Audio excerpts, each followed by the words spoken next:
Welcome to the Deep Dive. You're here because, like us, you want to get right into the heart of fascinating subjects, fast. And we're here to help you do just that.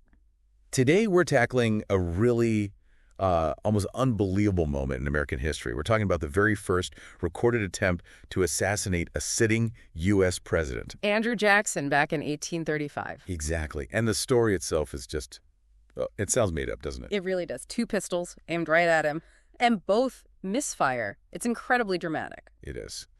So our mission today, using a historical account of this event, is to unpack it, all the key details, what was going around it, and sort of why it still matters. Sounds good. Where should we start? Okay, let's set the scene. When and where did this all go down? Right, so the date was January 30th, 1835. And the place, Washington, D.C., actually inside the United States Capitol building. Inside the Capitol. Wow. What was Jackson doing there? He was attending a funeral, actually, for a South Carolina congressman named Warren Davis. Gotcha.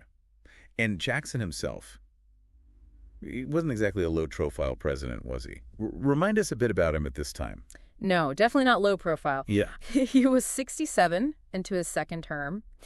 And famously controversial, you know the nickname King Andrew? Oh, yeah. People had strong feelings about him. Very strong. That nickname, King Andrew, it really captures the opposition he faced, didn't it? People felt he was overstepping his power, especially with things like the national bank fight. So a really charged atmosphere. Absolutely.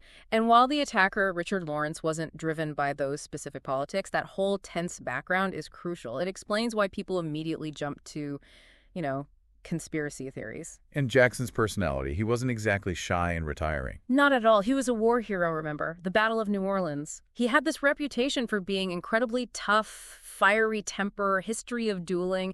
That definitely plays into how he reacted to the attack itself. Okay, so paint the picture for us. Jackson's leaving the funeral at the Capitol. Right. He's walking out, probably with other mourners around him. And suddenly, this figure steps out. Richard Lawrence. The attacker. What do we know about him? Described as an out-of-work house painter. And apparently he was dressed all in black, which is kind of ominous. Definitely adds to the drama. What did he do?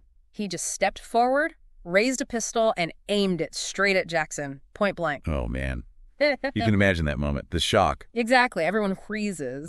And then, instead of a gunshot, there's just this metallic click. The first pistol misfired. Misfired completely. Now, what's amazing is Jackson's reaction. He doesn't flinch. He doesn't dive for cover. What does he do, knowing Jackson? He does exactly what you might expect. He lunges towards Lawrence, swinging his cane. His famous hickory walking stick. That's the one. He starts going after Lawrence, actually hitting him with the cane. It's just an incredible image, isn't it? A 67-year-old president beating his would-be assassin with a stick. It really speaks to that toughness you mentioned. Yeah. That sheer nerve. Absolutely. And remember, firearms back then weren't like today. Percussion caps, gunpowder, damp weather, a bad cap, lots of things could cause a misfire. Still, the odds. So there's this scuffle happening. Jackson hitting Lawrence with the cane. Right in the middle of it all, Lawrence manages to pull out a second pistol. No way. A second one. A second one. He raises it, aims again. The tension must have been unbelievable. Don't tell me. Click. Nothing. The second pistol misfires too. That is just unbelievable. 2 pistols. Both fail. 2 separate guns, 2 failures. It's almost miraculous, really, like something out of fiction. So what happens then? Someone must have stepped in. Yeah, at that point, Jackson's aides, maybe some bystanders too, they finally jump in. They tackle Lawrence, wrestle him to the ground, and subdue him. And Jackson. Is he okay? Physically, totally unharmed. Mentally, reports say he was absolutely furious, just incandescent with rage. You can imagine. I bet. So, okay, they've got Lawrence. The immediate question must have been, why? Was this some kind of plot? Exactly. That was the immediate fear, especially given the politics we talked about.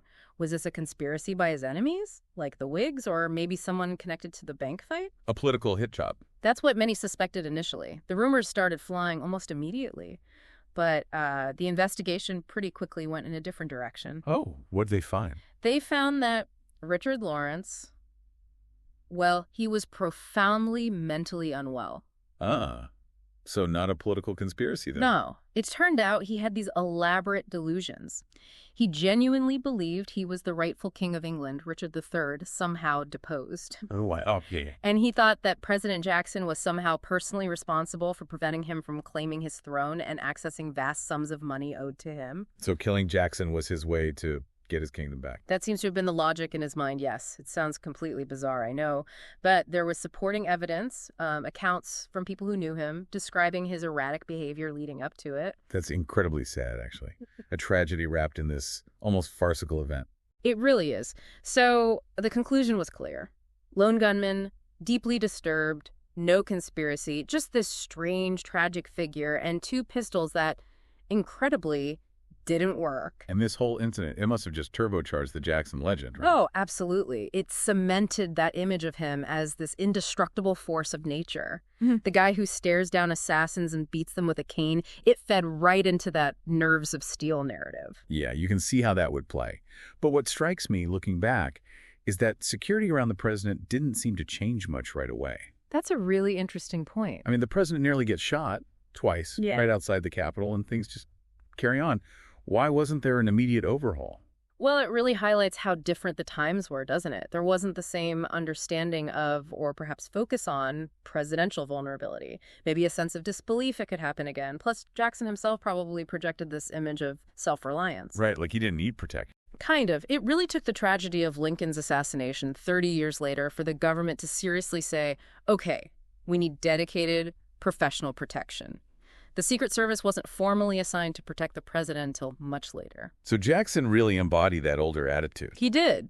As one account put it, he didn't need Secret Service. He had a cane and nerves of steel, which, after this incident, seemed almost literally true. So wrapping this up then, the key takeaway is Andrew Jackson surviving the first assassination attempt purely because of, well, unbelievable luck. 2 misfires. Pretty much. Luck, maybe fate, faulty technology. Whatever it was, history turned on those 2 clicks instead of 2 bangs. It really makes you think, doesn't it? It absolutely does. And it leaves you with this thought. How much of history hinges on pure chance? If just one of those percussion caps had worked. If one shot had found its mark. How different would Jackson's presidency have been? How different would American history look? It's impossible to know, of course, but it's a fascinating what-if to consider. That one moment could have changed so much.